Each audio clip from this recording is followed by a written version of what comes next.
because this human technology is universal and may occur spontaneously, it is impossible to eliminate.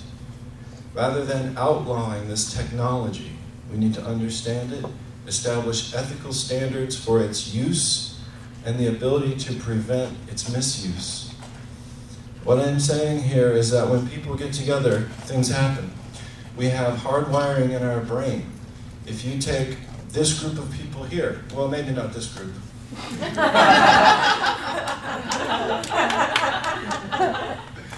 If you take a general sampling of the population and isolate them and give them enough food to stay alive, but no more than that, and you keep them sleep deprived, weird things are going to happen.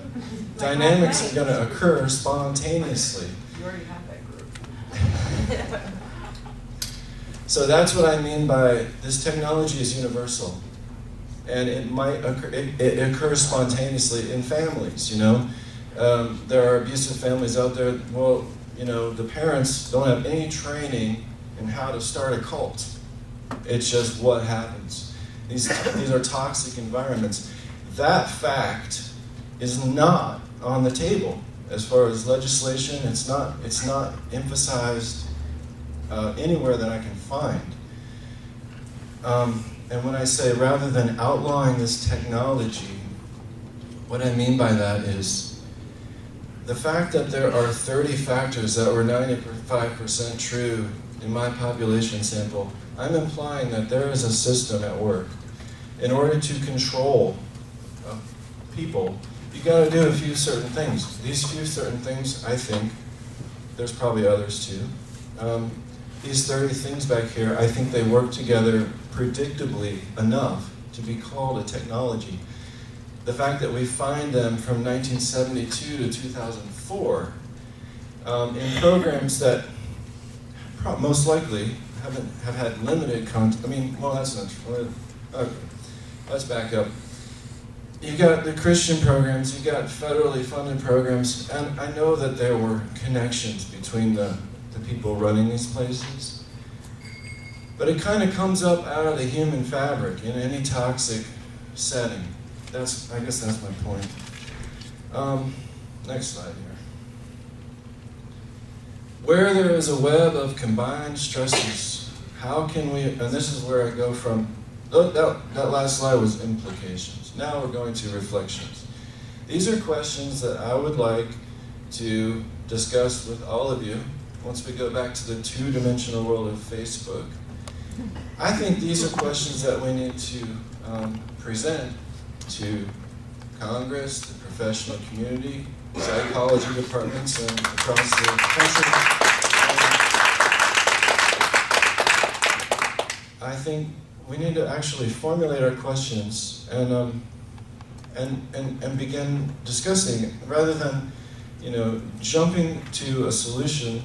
Let's really explore the problem so that we really understand what's going on. So I have this list of questions. I'm not going to answer them. Come on. Okay, so I'm going to read it. Where there is a web of combined stresses, how can we assure that they work together safely? When does institutionalized persuasion cease being benevolent?